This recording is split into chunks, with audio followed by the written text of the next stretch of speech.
Welcome to The Virtual Shift, a show looking at the seismic changes happening in healthcare with virtual care at the epicenter. Join me and my guests as we look at key cultural and policy shifts impacting how providers, payers, and patients connect, as well as how care is being reimagined both for today and the future.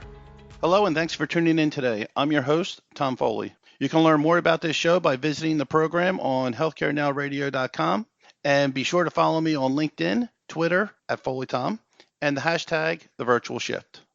We have a very special guest on the program today. She is Nicole Guethler. She is the Senior Manager of Patient Engagement at GenieMD. Nicole, welcome to the program. Thank you for having me. Awesome. So Nicole, tell us a little. You have a unique background. You're not directly from healthcare, but you're doing great things in healthcare. You come from Disney. And so tell us a little bit about your background and just your overall mindset about how you apply the Disney way, if you will, to how you engage patients. Yeah, so I worked with Disney at Walt Disney World for many years, started out of college. And, you know, Disney is all about the experience and how all their clientele want to come to the parks, have a great experience, and take the value out of all of it. So those are two important elements, right? All about the experience. So healthcare, very important in the context of the experience. The greater the experience the patient has, the greater the engagement, or the more likely they will re-engage. And the value is ultimately that's what patients want to see. You know, one of the things that caught my eye, and one of the reasons why I wanted to talk to you, is that your team at GenieMD are really recording some very significant results in the context of patient engagement and remote patient monitoring. So the stats are for the audience. 95%. So with remote patient monitoring, you have the 16-day measure, and then you have the 20, 40, 60 minute of engagement for many different reasons, right? So your team is actually recording, I believe it is 95% compliance on the 16-day measures. Is that correct? Yes, that is correct. 95%. So, that is a very high number, it's funny. I asked the question because, a lot of remote patient monitoring vendors out there talk about, hey, provider, you can generate, thousands and millions of dollars if you adopt remote patient monitoring, right? And that's the hype and the noise. But the reality is you can't really achieve those numbers, that revenue stream, that profitability, unless you're performing at a level that you and the GenieMD team is doing. So tell us a little bit about what you do on a day-to-day basis that encourages patients to engage and be compliant at that level. Yeah, so it's all about patient engagement. You really want to talk to them, make them understand what the program is, how it's benefiting them, and encouraging the patient to take their vitals every day, because they're going to be changing their behaviors and moving toward a greater state of wellness. Yeah. I mean, and that's really the key, right? So, we have a greater stage of wellness, and it's not just about regulatory compliance, in my view, right? So regulatory compliance says 16 measures in a 30-day period, and we all know that patients very frequently, if they don't take their measure one day, it's easy to miss it the next day. But I love, we were talking offline, of course, and I loved what you had said, is that you actually talk a lot to your patients, and you is that did I get that correct, that you do that there's a lot of phone conversations with patients? Yeah, definitely a lot of phone conversations.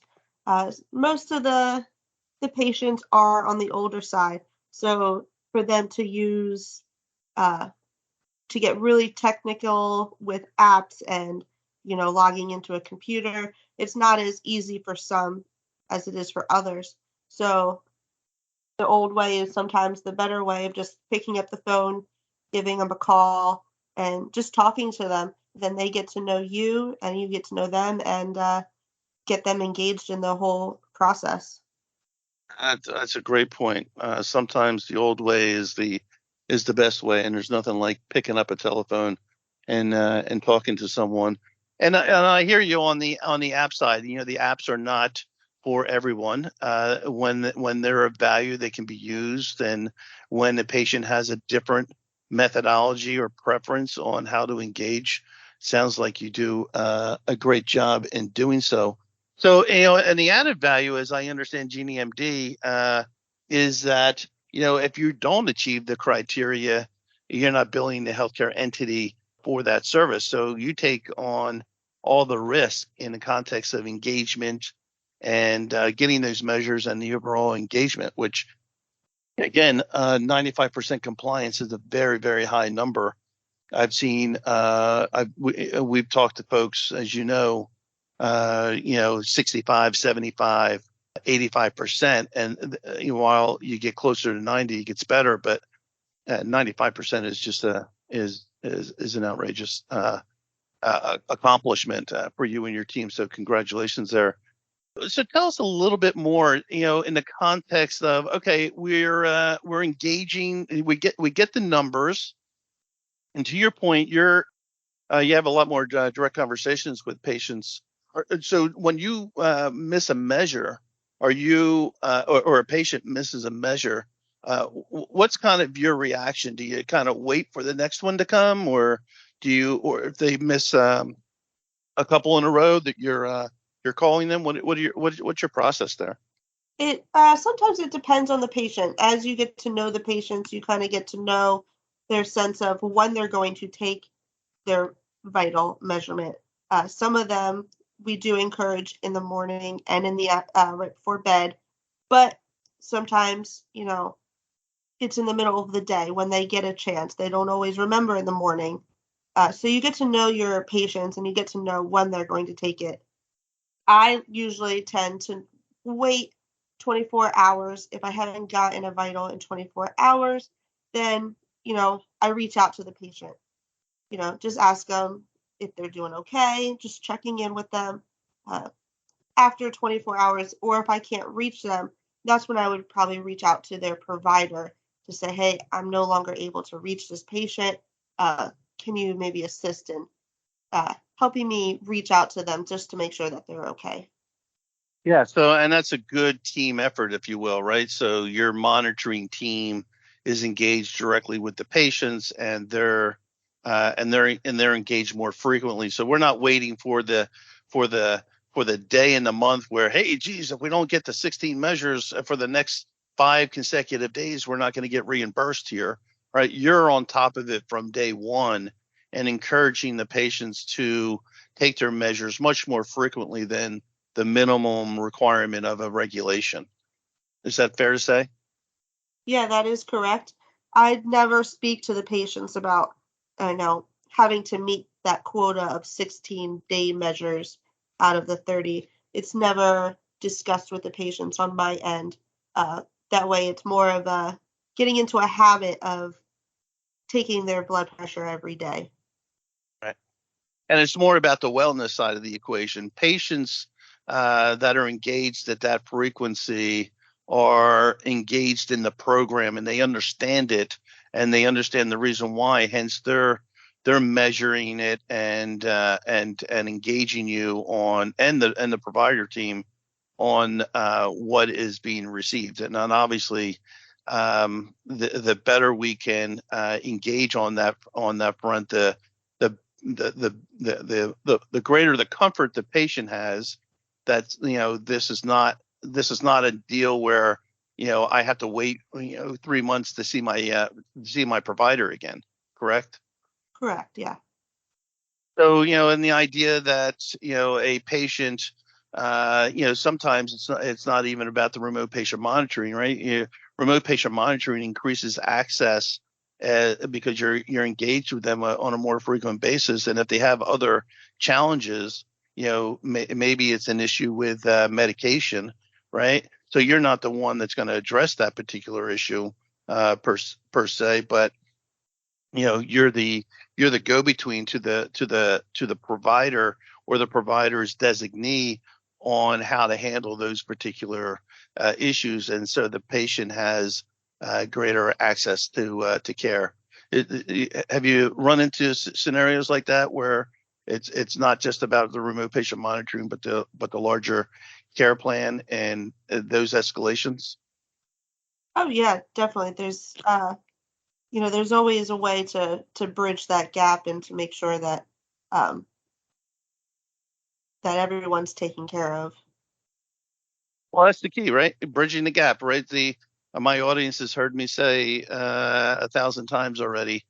The gap in care is about not so much when you're in front of the doctor, but when you're at home.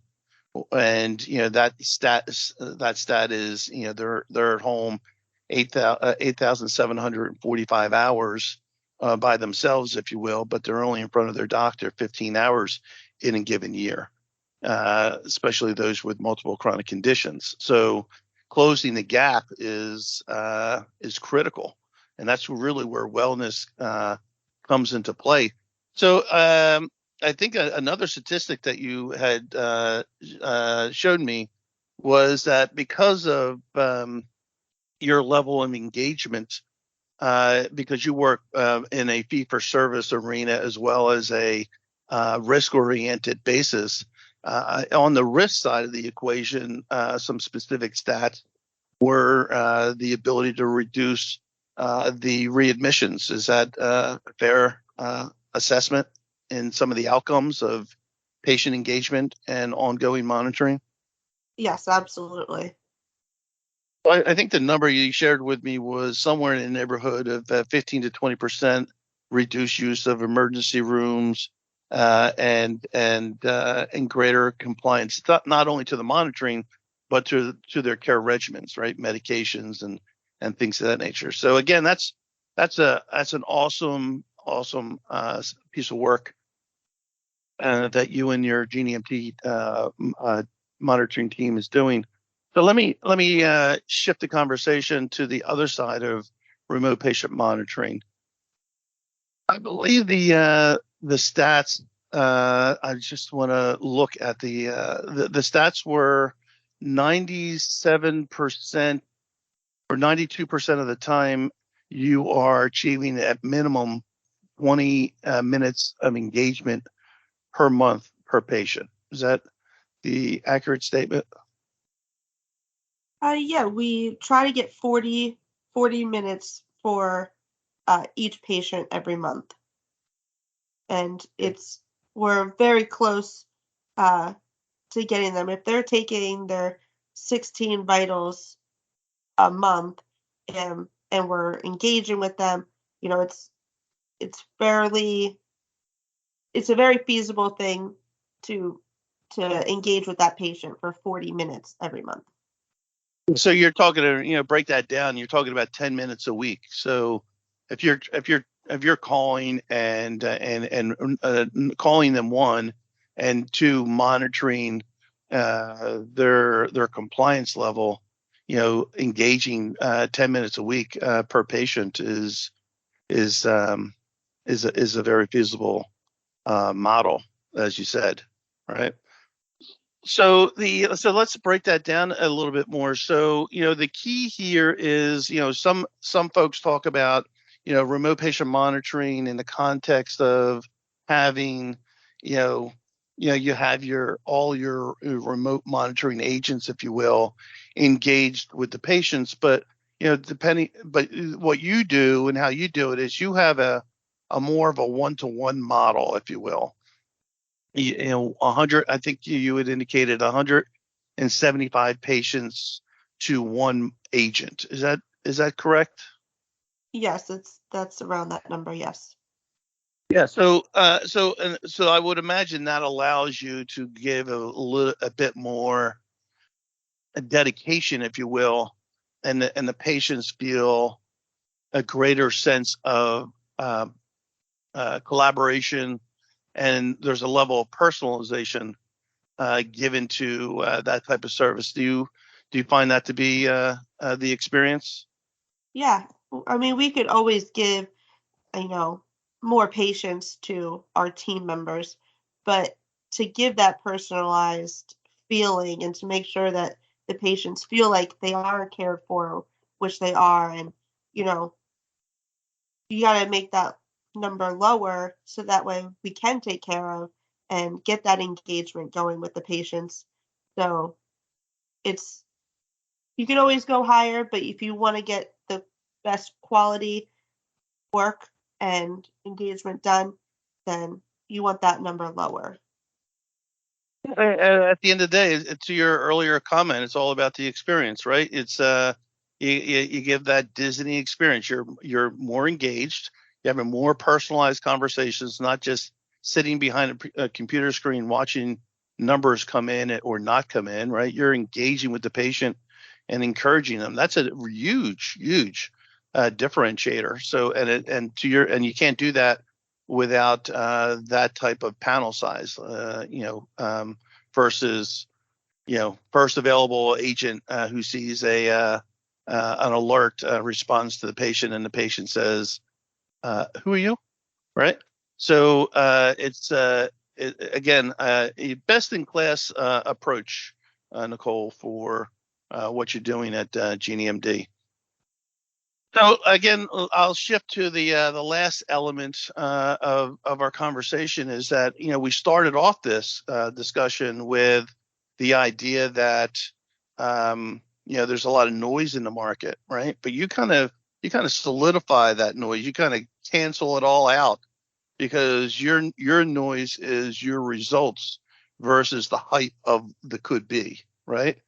Your noise is, hey, not only am I compliant in my measures, on average, I'm engaging patients 40 minutes per month.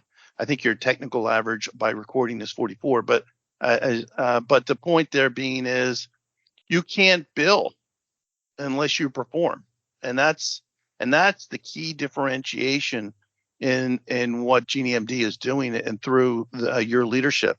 So, any thoughts on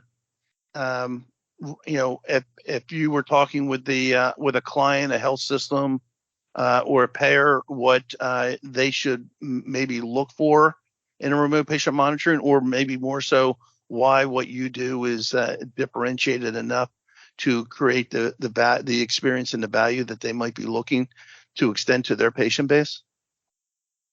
Yeah, so you want to make sure that your patients are taken care of. You want to make sure that they're getting that experience, that their monitors are encouraging them to better themselves, to make better wellness changes.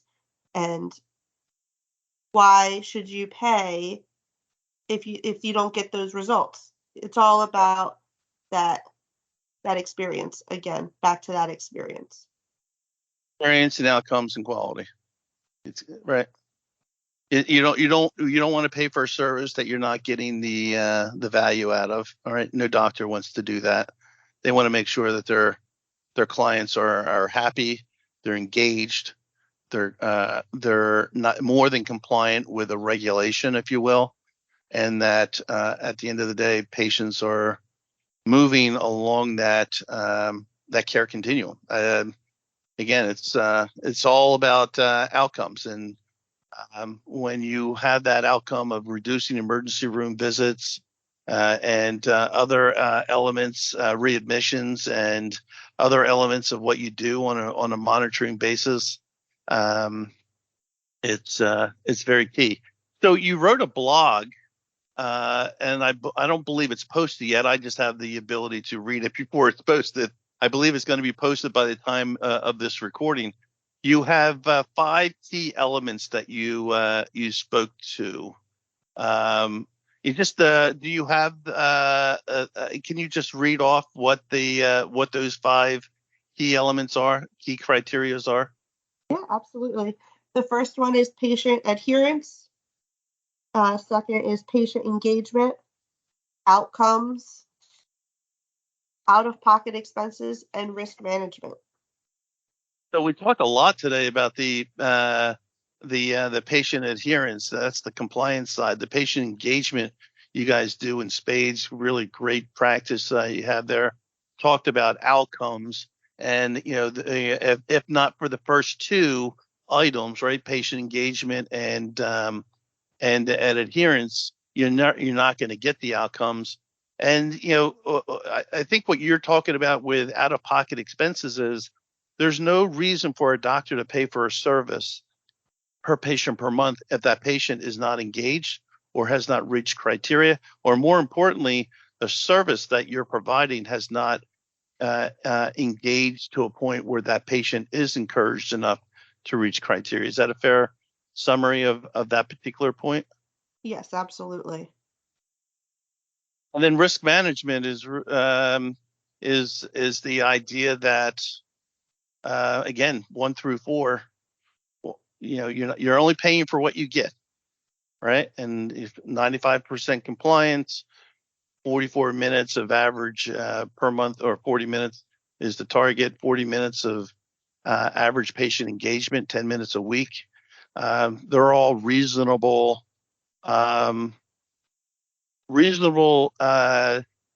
points that ultimately get you very good results. So for when folks are listening to this broadcast, which would be just before the holidays, you can go to, I believe it's GenieMD.com and look at their blog and find this blog post by Nicole. It's called "Improve Patient Outcomes, Increase Financial Performance: 5 Key Criteria to Realize the Benefits of Remote Patient Monitoring." Nicole, we have 2 minutes left in the discussion. Anything you would want to add about kind of the differentiated service that you provide, and what engaging clinical practices might have or might want to hear about your service? It's all about the value and patient changing behaviors. We want to move all those patients towards a greater state of wellness, and we want to make sure that everyone's engaged and, again, moving towards the greater state of wellness. We didn't talk about this much in the discussion, but would you say the onboarding process is a key process in the overall program that you engage your patients? Yeah, if you get them excited from the beginning, it's definitely a better outcome. You don't want to just hand those patients devices and say, all right, take your blood pressure twice a day. You want to make sure that they understand what they're doing and why they're doing it and how it can benefit them. So getting them Yeah. on board and excited from the beginning is always a great way to keep that success going. Yeah. And we're going to end it on that particular note, in that it's all about expectation setting, and then engaging. As we've talked through this last 25 minutes, it's all about how you engage, and patients love the engagement. They know they have someone that's looking out for them, and it's all about a team effort. And so Nicole, again, thanks for coming onto the program first and foremost, and most importantly, or I should say, the results that you are driving for GenieMD is just outstanding and very much differentiated in the market relative to what you're doing. So keep up the good work. Thank you. I really appreciate it. All right. Thank you, and have a great day. Thank you. I want to thank the show sponsors. HP Engage Long Lifecycle Products provides the stability, safety, and security you need, plus plus flexibility and performance designed for today and tomorrow. As well, GenieMD, providing a modular, scalable, and customizable virtual care platform and clinical services to help providers extend care into the home, increasing access and quality while driving new revenue opportunities. If you missed part of today's episode, you can tune in at the same time, 11 a.m. or 7 p.m. Eastern, throughout the week, and be sure to check out the program page on healthcarenowradio.com. And remember, connect or follow me on LinkedIn, Twitter at FoleyTom, and follow the show's hashtag, The Virtual Shift. I'm Tom Foley. Until the next shift.